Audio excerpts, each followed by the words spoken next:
Friends இப்போ வந்து பார்த்தீங்கன்னா நம்ம கேலக்ஸி ஆட்ஸில் வந்து கொஞ்சம் டாஸ்க்கு வந்து கொஞ்சம் சேஞ்ச் பண்ணியிருக்காங்க. இப்போ வந்து பார்த்தீங்கன்னா நமக்கு வந்து கிளிக் ஆட் வந்து பார்த்தீங்கன்னா நமக்கு வந்து இப்போதைக்கு ஒரு 5 கொடுத்துருக்காங்க. அது கீழே வந்து பார்த்தீங்கன்னா இன்னொரு 5 கொடுத்துருப்பாங்க. ஓகேங்களா?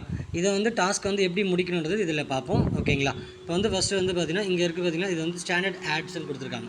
இதை கிளிக் பண்ணிக்கோங்க.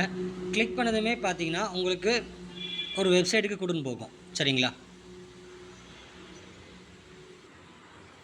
ஓகே, இப்படி ஒரு வெப்சைட் கூட்டின்னு போகும். இது கூட்டின்னு போகப்போ இதை வந்து க்ளோஸ் பண்ணாதீங்க. அப்படியே இங்கே டேப் இருக்குது பார்த்தீங்களா? இதை வந்து கிளிக் பண்ணிவிட்டு மறுபடியும் இந்த ஆட்ஸ் உங்களுடைய சைட்டுக்கு வந்துடுங்க. வந்தப்புறம் இங்கே செகண்ட்ஸ் போகும். ஓகேங்களா? இந்த செகண்ட்ஸ் முடிகிற வரையும் வெயிட் பண்ணுங்கள். வெயிட் பண்ண அப்புறமா உங்களுக்கு பிக்சர் வரும். எது வந்து டவுனில் இருக்கோ அந்த பிக்சரை செலக்ட் பண்ணுங்கள். ஓகே, இப்போ தேங்க்ஸ் ஃபார் வாட்சிங் சொல்லி வந்துடுச்சு. இப்போ க்ளோஸ் பண்ணுறேங்க. இப்போ இந்த டாஸ்க்கு முடிஞ்சு போச்சு. ஓகேங்களா? அப்படி இந்த மாதிரி டாஸ்க்கெலாம் இப்படி வந்து நம்ம ஃபினிஷ் பண்ணணும். ஓகே.